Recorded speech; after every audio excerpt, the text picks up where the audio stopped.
পৃথিবীর সবচেয়ে সুখী মানুষটাকে কাল কিয়ামতের মাঠে আল্লাহ পাক এক মুহূর্ত সময়ের জন্য জাহান্নামে ঢুকাই দিবেন। কতটুকু সময়? এক মুহূর্ত। আল্লাহ পাক জানেন কতটুকু সময়। এরপর তাকে বের করে বলবেন,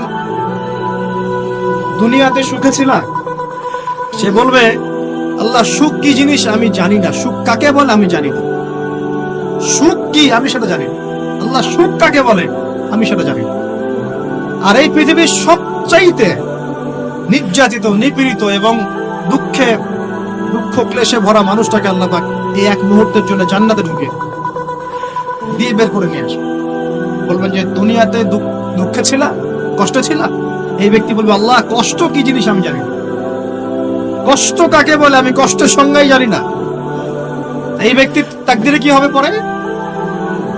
এই ব্যক্তি জান্নাতের আরফ নামক জায়গায় দাঁড়িয়ে থাকবে, চেহারাটা ঘুরিয়ে দেওয়া হবে জাহান্নামীদের দিকে।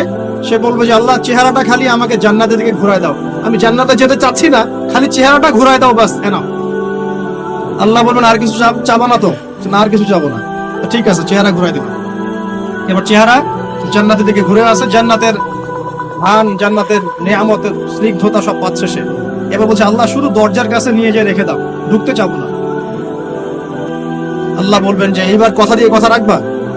ঠিক আছে, জান্নাতের দরজার সামনে গিয়ে রেখে দাও।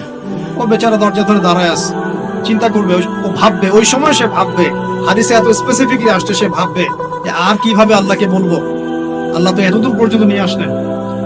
এরপর বলবে যে জাস্ট একটু উকি দিব, আল্লাহ খালি একটু উকি দিতে, ঢোকানোর দরকার নেই, খালি উকি দিব।